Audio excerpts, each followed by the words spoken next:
The Kansas City Chiefs are trading away star wide receiver Tyreek Hill to the Miami Dolphins in exchange for 5 draft picks. And I'm just going to go ahead and skip the intro for this video because we don't really have no time, because this is crazy. And not only is this trade crazy, but the speed of which this trade went down is also crazy. Because check me out. I just got out of class. And when I first got to my communication class, because I'm a journalism major, so I started off the day with a communication class at 11. And when I first get into class, I'm scrolling through my news feed on Instagram, and I see JPA football and DFA football posting rumors that the Kansas City Chiefs have given Tyreek Hill and his camp permission to seek a trade because they couldn't come to an agreement on a new contract extension. And I'm in my head looking at it like, man, ain't nothing going to happen. Like, the Kansas City Chiefs really aren't going to trade away Tyreek Hill. Like, you know, cap space doesn't exist to a lot of people, so they're going to find a way to rework some things and, you know, make enough cap space that they can bring back Tyreek Hill. Well, I'm 45 minutes into class, and then I get another notification talking about how the Jets and the Dolphins are the two front runners for Tyreek Hill. And I'm like, okay, this thing might happen, but I still didn't think that it was going to happen this day. Then as soon as I'm walking out of class, 12:20 p.m. Eastern time, no lie, news comes out. Tyreek Hill has been traded by the Kansas City Chiefs to the Miami Dolphins in exchange for 5 draft picks. So this trade pretty much happened in the span of 2 hours. This has to be one of the fastest trades that has went down this offseason. And this trade just continues what has been a chaotic offseason that we've seen nothing of, you know, movement everywhere. And what the Kansas City Chiefs are getting in return for Tyreek Hill, they are receiving a first-round pick in the 2022 NFL Draft, 29th overall. They also are receiving second-round picks and fourth-round selections for the upcoming draft as well. And they are getting a fourth and fifth-round selections for the 2023 NFL Draft. So for Kansas City, you pretty much got a pretty reasonable bargain or pretty good haul for Tyreek Hill. I don't really think there should be anybody saying that Kansas City lost this trade. I mean, yeah, you could consider it a partial loss because you are losing one of the best wide receivers in the league and Tyreek Hill. However, you did get back, you know, necessary compensation for what is required of a wide receiver of Tyreek Hill's caliber. And I went on Twitter, right?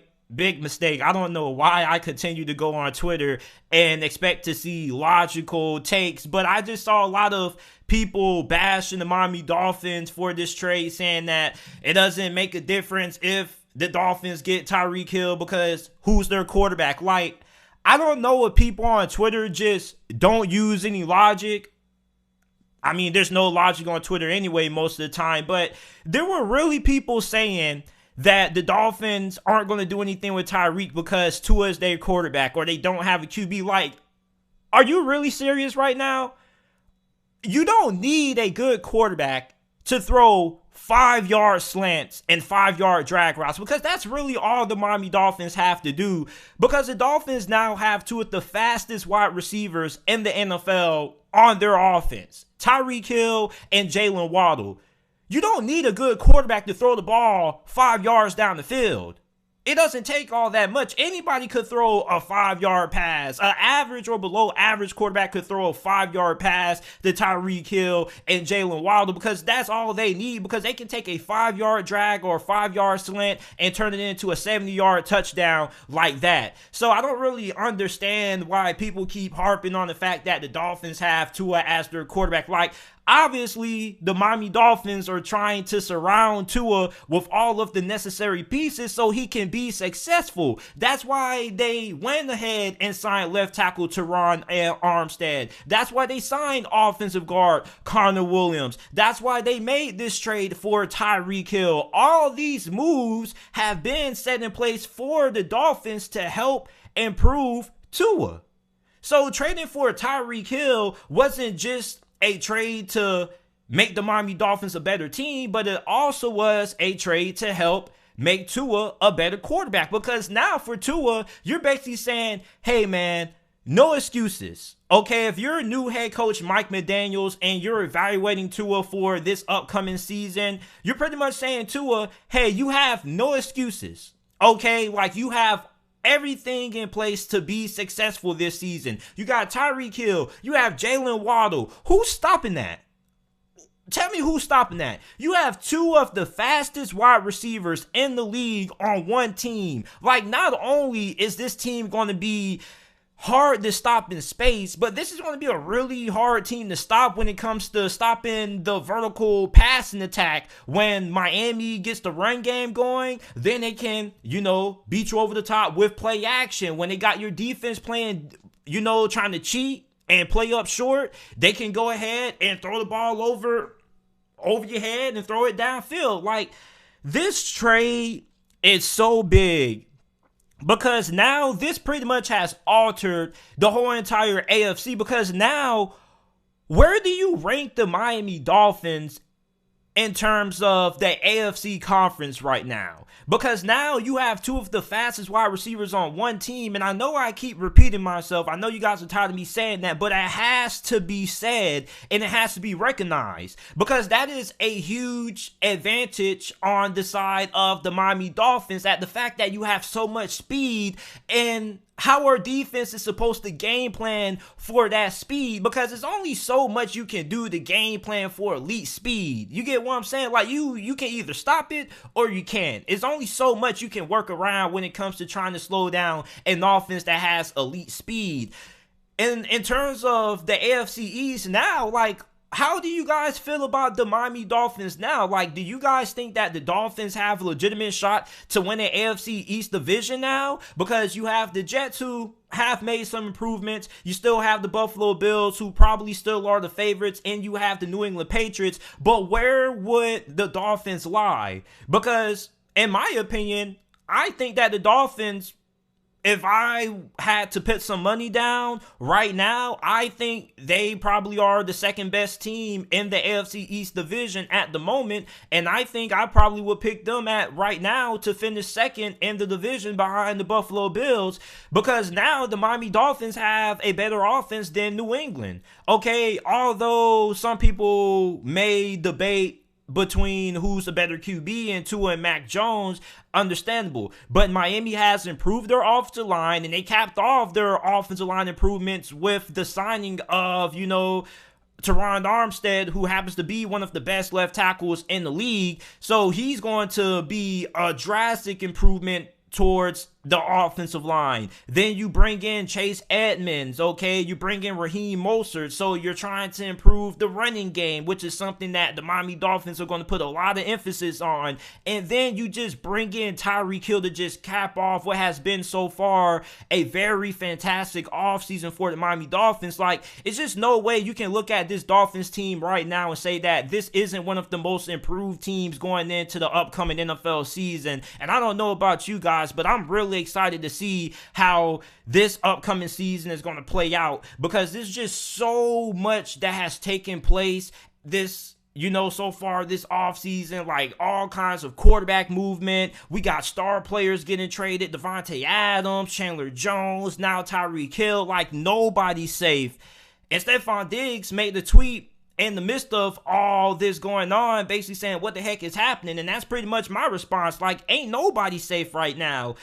And this trade kind of proved that, cap space and the salary cap does exist, and you just can't sign anybody that you want to at will. And the Kansas City Chiefs ultimately couldn't come to an extension with Tyreek Hill, and they had to trade him away. And you have to give a round of applause for Kansas City making this trade happen and the speed that it did, because there were a lot of teams that would have tried to, compromise and still kept Tyreek Hill, refused to trade him, and then they keep Tyreek Hill, and then he sits out training camp, and then he sits out all the entire season, and then you basically let him walk away for nothing. So it's good that the front office of Kansas City recognized that, hey, we're not going to be able to come to an agreement on a new deal with him. It's best just to let him, get traded to another team and get fair compensation in return for him, because there's just a lot of teams that allow players to dictate their franchise. And I'm glad that Kansas City didn't allow this Tyreek Hill situation to get out of hand. They recognized that the two parties weren't going to come to agreement.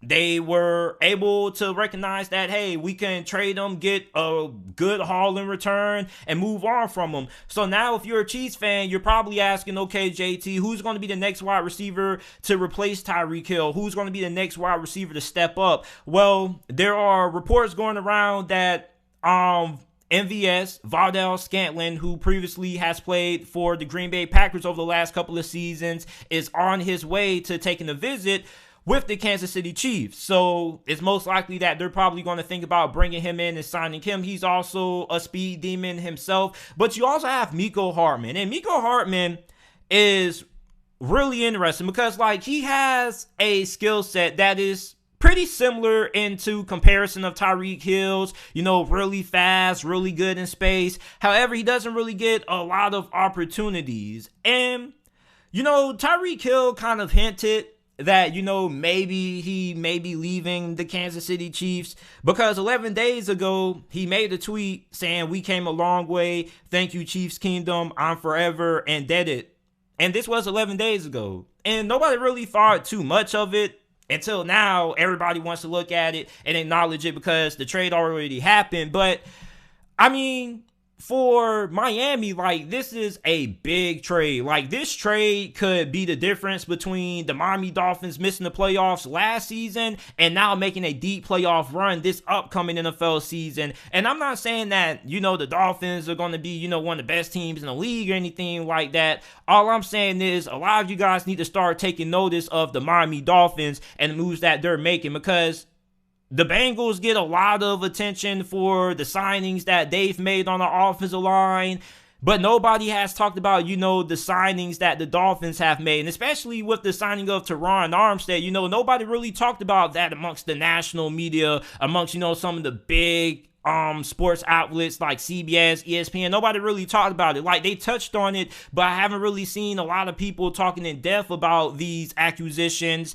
And now everybody's going to start taking notice because the Dolphins have traded for Tyreek Hill. But even before this Tyreek Hill trade, the Miami Dolphins were already making moves and making steps in the right direction towards building around Tua Tagovailoa. And that's why Tua Tagovailoa, I don't like making predictions this early, but I think it's pretty safe to say that Tua Tagovailoa may end up being one of the most improved players in the NFL by the end of next season, because you just look at how much this Dolphins roster has improved from a talent perspective. On paper, this is a really good roster. This is a really talented team, especially with the improvements that they made on the offensive line. There's no excuses for Tua. Now Tua has to go out there and he has to get it done. And we still have the NFL draft, which is a couple of weeks away, so the Dolphins still have a lot of room to improve. We still have free agency. And also, before I forget, we got to talk about the new extension that the Dolphins have given Tyreek Hill. They're signing him to a 4-year deal worth $120 million, according to his agency. So this is, I'm just lost for words on this trade. And I'm really lost that people have the nerve to say that, the quarterback position is going to hold them back. No, the heck is not.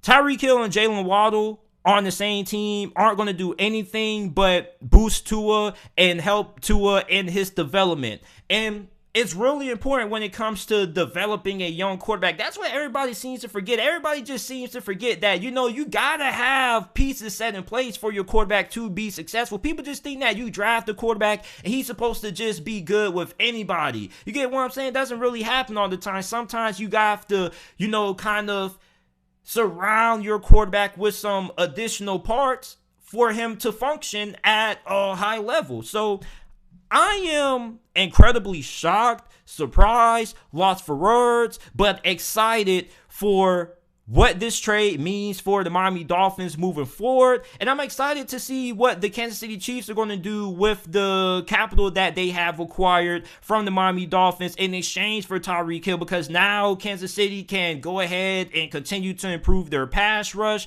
Maybe they can put along additional trade packs to try to move up further in the draft. Maybe try to move up into the top 15 to get one of the more premier cornerbacks and more of the premier pass rushers in this draft class. Like, there's just a lot of ways that the Kansas City Chiefs can go. Maybe they can trade up for Jamison Williams. That would be a great replacement for Tyreek Hill, even though he currently is battling an ACL injury. Like, that would be a very good replacement. Or maybe you can go ahead and get a Traylon Burks or an additional wide receiver. But let me know what you guys think about this trade down in the comment section down below. Make sure that you guys like the video, subscribe to the channel, and turn on post notifications so you don't miss when I upload breaking NFL news content.